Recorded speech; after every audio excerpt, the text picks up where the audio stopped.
Welcome to the Today is a Good Day podcast, a podcast to bring you a new point of support as you navigate your NICU journey. Today is a Good Day is here to be a part of your conversations, whether your baby was born prematurely, has special needs, or if your family is grieving a loss. The voices you will hear on the Today is a Good Day podcast are personal stories from people who have been there. Please don't forget to hit subscribe and leave us a review on your favorite podcast listening app. Thank you, Martha. Steve, so good to see you. Thank you for being here today. Can you share a little bit with us about your family's NICU journey? Sure, Paul. It's a pleasure to be here today. I'm really excited. So the NICU journey for us was one that we've really, our best shot was making it to the NICU. Amy's water broke at 21 weeks. So there was like 2 weeks at home, not a viable pregnancy. Then we check in at Abington Hospital in the mom unit, and we wind up waiting 5 weeks for Aubrey to arrive. So we get to the NICU. Well, we had some visits at the NICU. It was kind of, that at least gave us we could see what it looked like.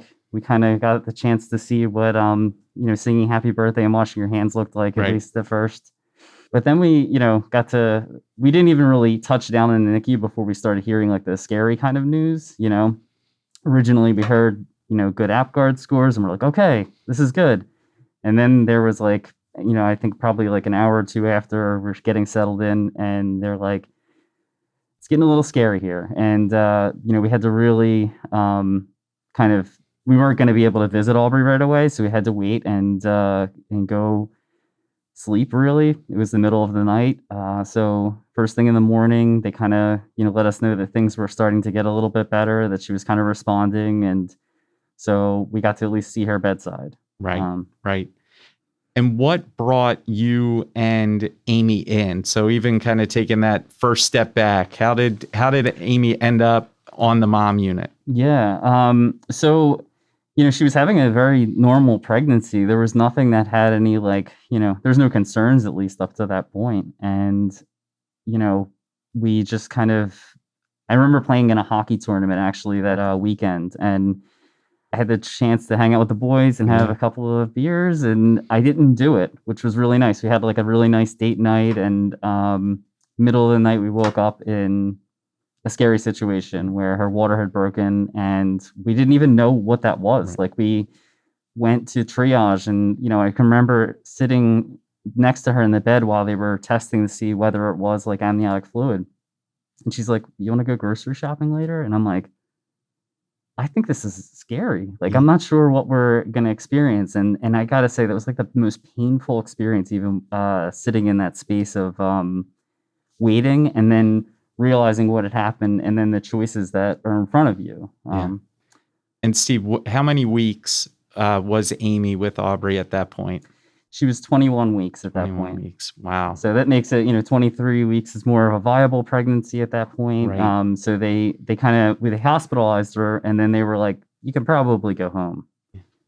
So we waited 2 weeks from home, and they're like, just try to have like a, normal life. And I remember going like pumpkin patch picking, and we were like, this is weird. This is crazy. Yeah. And so, there's so many things that we all deal with in terms of NICU experiences. And I think you already alluded to some of the fear you had just in those initial days, even just seeing the NICU and knowing that this was in the future. What were kind of your fears when it came to the NICU, and what did you do, I guess, to try to overcome some of those?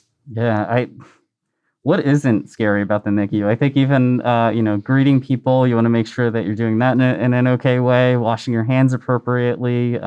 We were well prepared for COVID. Yeah, right, Steve? we sure we were were ahead of the game. So I think the biggest fear, like I kind of was saying, is that I didn't know whether Aubrey was going to make it. And I thought, all of this hard work that Amy had put in up to that point, being hospitalized and wait all that waiting time, I was terrified that she wasn't going to make it. And, I don't know whether I ever really felt a sense of security. The thing that probably helped me the most was being able to take things moment to moment. Like, I was going to be involved. And so, I really kind of talked through things with the nurses. I think each one has a different kind of comfort level, especially, fathers are different. So I wanted to be involved, but not overly enthusiastic about anything. So really just wanted to be coached really nicely. And one of the things I did the whole time in the NICU was write to Aubrey. So, and because of Today's a Good Day, I had a nice journal to work with. I might not have had that otherwise. Right. Thank you. And then reading, which you guys also helped out with books. And then we brought a whole library too. So, because that's all we could do other than hold her, Oh my gosh. Right. Mm-hmm. And how often were you and Amy able to be there, right? Trying to balance work and home and everything. How were you able to kind of divide that time? Well, we were there a lot. I was so fortunate with my job that a lot of times I was able to be there in the morning for rounds to hear what they're saying. A lot of times I had Amy on speakerphone to be able to participate as well. So there were definitely times where, and I was only about 10 minutes from the hospital. So, lunch break, sometimes I would run over. Yep.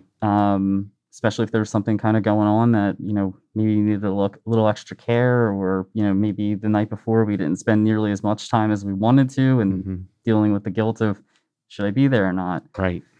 So, so very frequently, I would say, I think there was only one day, and it was because I had the sniffles, and I really did not want to be there. Going to the NICU with the sniffles is a big no-no. So. Right. So one of the things, Steve, that you said already that I found was pretty interesting was dads are different, right? So in terms of kind of your approach versus Amy's approach, can you just talk a little bit about that, and maybe things where you already said you kind of took a back seat with certain things. How did you kind of divide the NICU experience, and who was leading and who was taking a step back? Yeah, I think holding was definitely something I remember being there one night, and they were like, I think you're going to be able to hold her soon. And it was like a week into her being there. And I was there at night without Amy. There were nights where, I said, please stay home, take care of yourself, and so I remember the nurse saying, like, listen, she's going to be here tomorrow, and you're going to wait for mom to be able to hold the baby for the first time, hold Aubrey for the first time. So, but to answer your question, we were different, just mentality wise. She's a pediatric nurse by trade. And so she had thought about things through numbers and information. She also thought of everything from a scary standpoint. She saw all of those kind of scary experiences in her professional life. For me, it was just like, how can I make the best of each moment, kind of? So I think even times where we were together, it was me trying to help talk her through being as calm as she could be, and not being, not thinking about the scary stuff. But then when there was time where we should be thinking about the scary stuff, and maybe weighing the options of what decisions might need to be made, that's where I felt like she was very strong in being able to say, well, this is the pros and cons list. Right. So that was so helpful, I felt like. Well, we know that you're a dynamic duo, you and your wife, and clearly based on both of your professional backgrounds, you were uniquely situated to, I think, really kind of lean in on the NICU journey and experience, which no one ever expects to be in. So you just mentioned that Amy's a pediatric nurse. Can you share a little bit about your background and how that probably aided not only in your own care, but taking care of Amy and the rest of the family? So I think, so I am a therapist by trade, or counselor, and I'm licensed in PA, and I've worked in family therapy. I've also been a clinical supervisor at an organization. And I think the thing that helped the most actually was walking in and seeing that, from a system standpoint, you don't just look at one individual in the family. If there's problems, you're looking at everybody and how they're interacting with one another. And the thing that helped the most was seeing how the NICU was not just treating my baby, but my whole family really there. And they were asking questions, genuinely wanting to understand what Amy looked like before this trauma, and how we could, how they could aid us in, being as available as possible as parents during the time that we were there.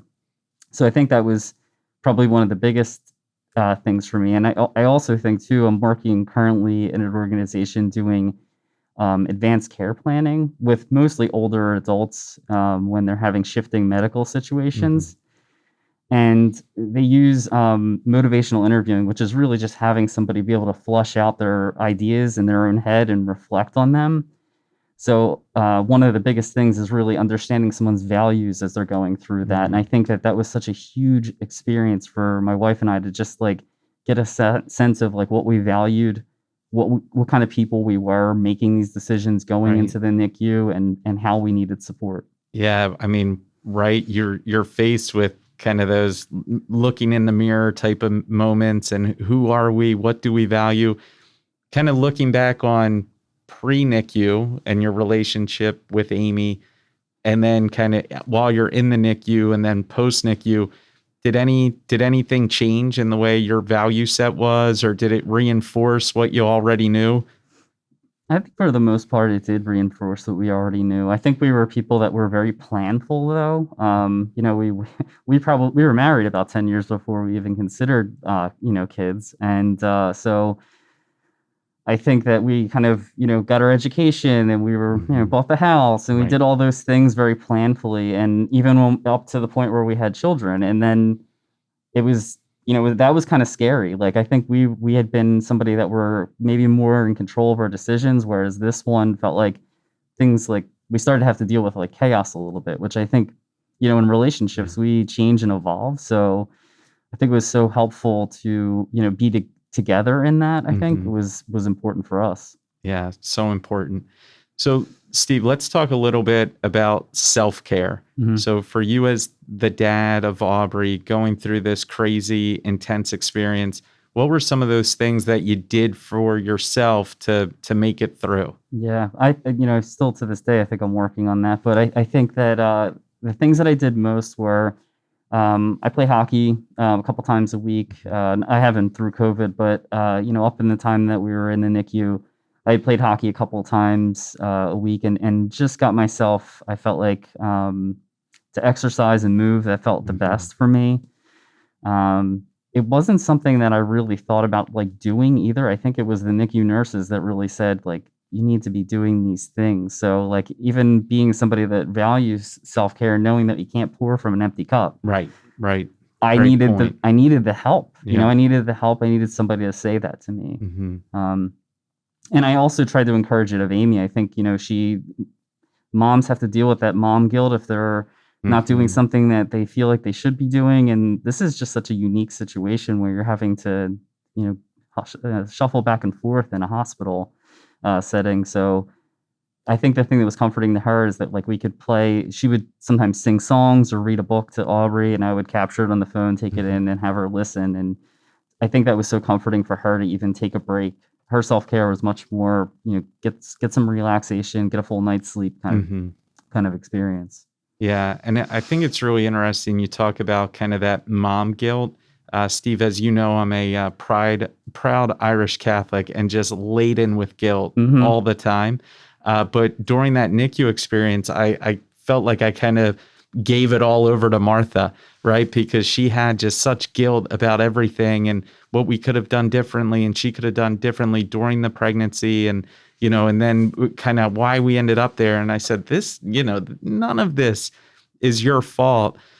So for the dads out there who are going to be listening to this podcast that are probably thinking, oh my gosh, my wife is saying the same things or my partner's saying the same things, having some of these same guilt emotions, any recommendation either personally or from your professional experience that you could offer? Yeah, I mean, I think tapping into my professional experience, I think it's always different for a therapist to, be using the skills that you've learned professionally to use them personally. Sometimes you need to be coached or in therapy yourself to be able to do those things under stress.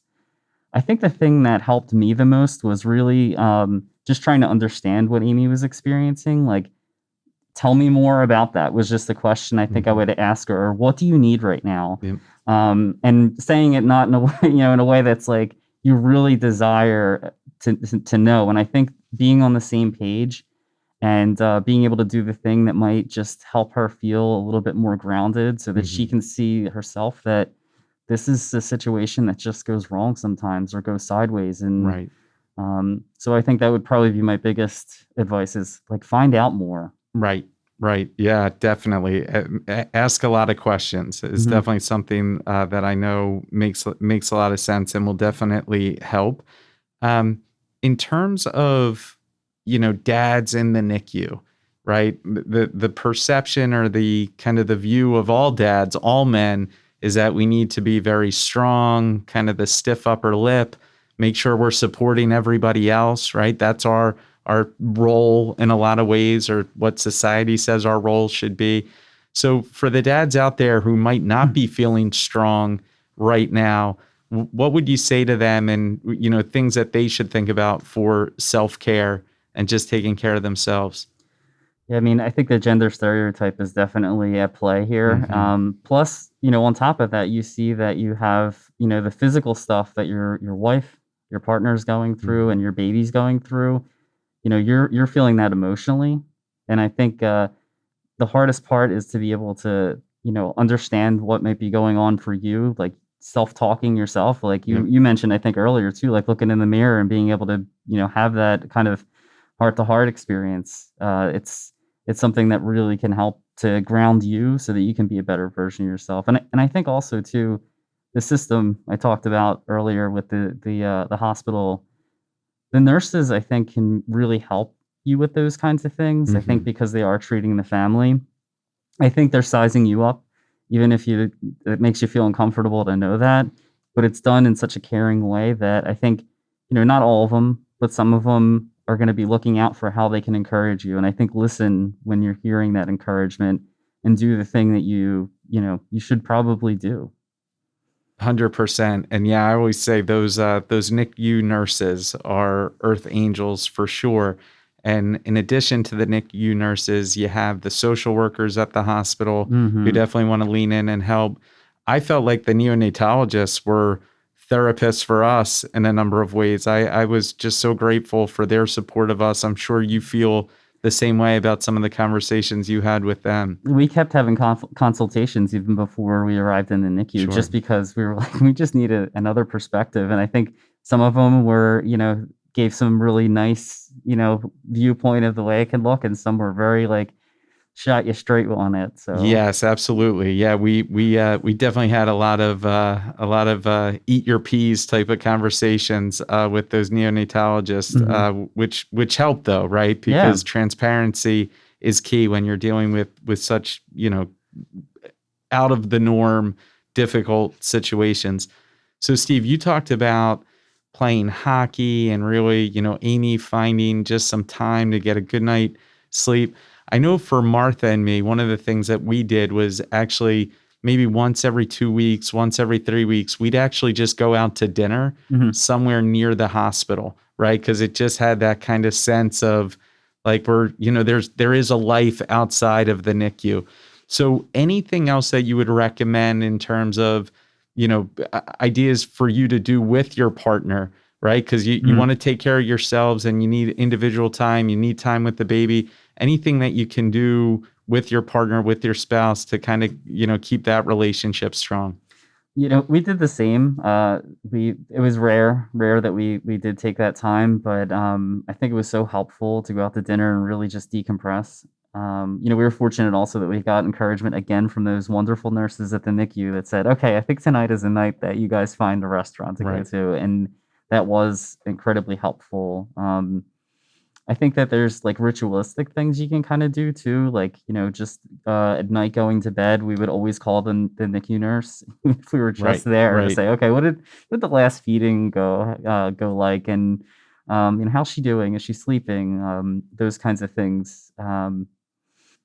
Yeah. And we're not overly spiritual people, and we prayed too during that time, Okay. which was a kind of a nice experience too. I think it just helped us feel like we had some sense of control in a time where we didn't at all. Sure. Yeah. And I feel like that's so key what you said about really that lack of control. And especially as you said, being planful people, Mhm. when you plan for everything, as we talked about, no one plans for the NICU.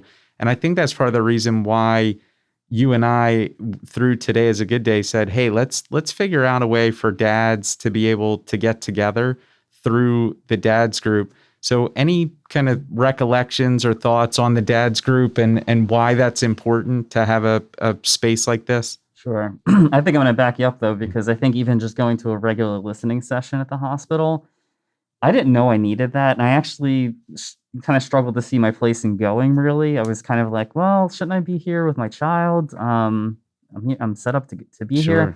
But then, the nurses tell you, well, you kind of need lunch, too. And they have pizza over there. So, but I think even greater than that, being able to have a chance to, meet former NICU parents, some NICU parents that were currently traveling the NICU was so helpful to just get perspective, see the other resilient people that were out there, doing what they needed to do for their baby in the NICU.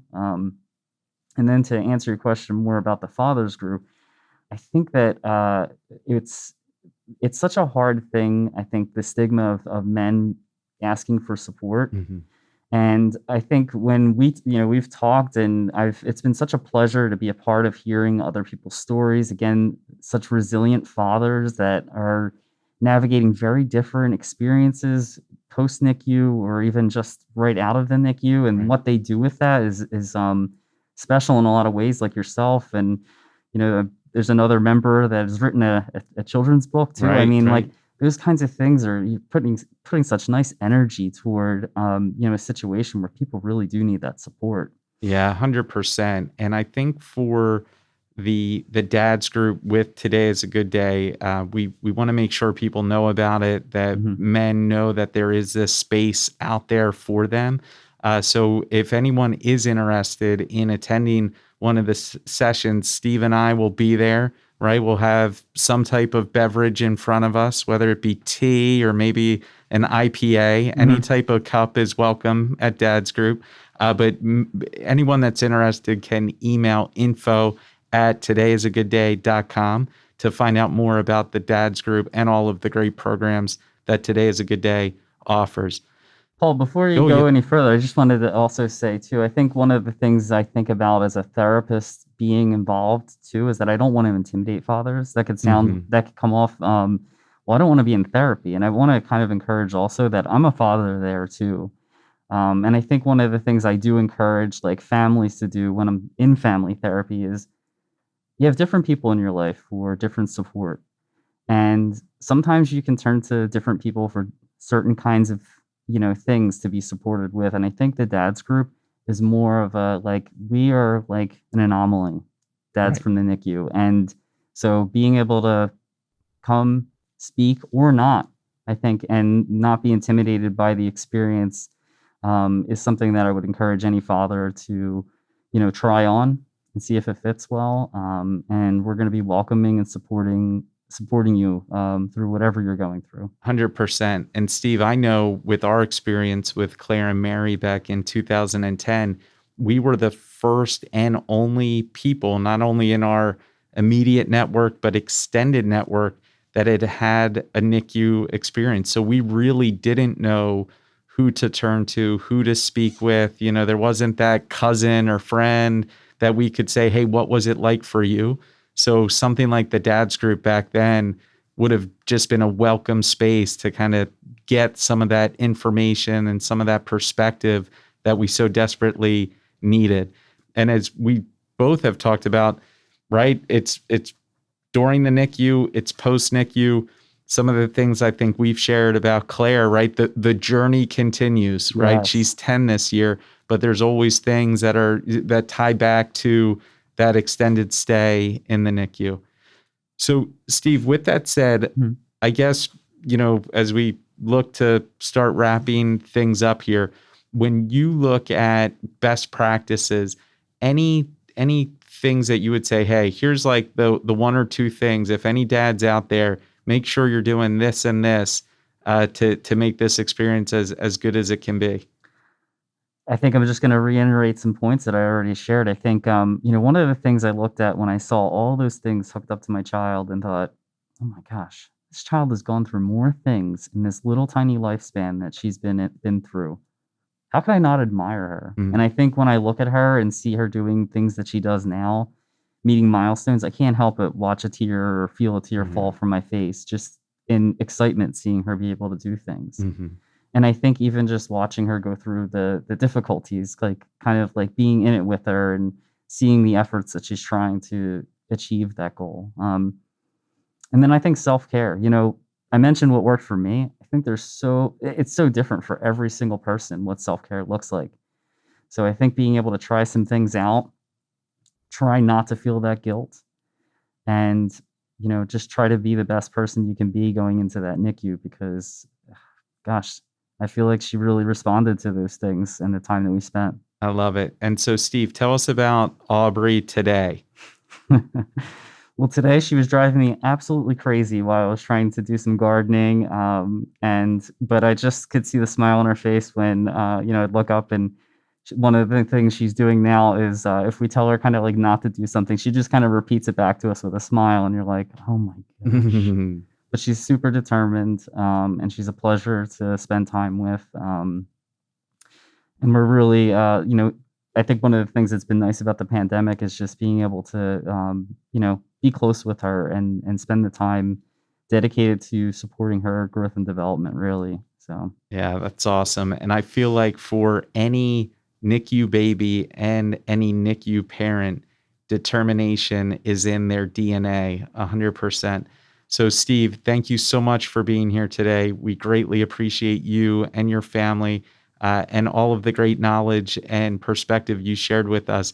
And as a reminder, if anyone is interested in attending a Dads Group session, please email info@todayisagooddday.org, and we'll let you know about upcoming sessions when we'll all be getting together. Oh, thank you so much. I very appreciate having the opportunity with you here. You as well. Thanks, Steve. You're the best.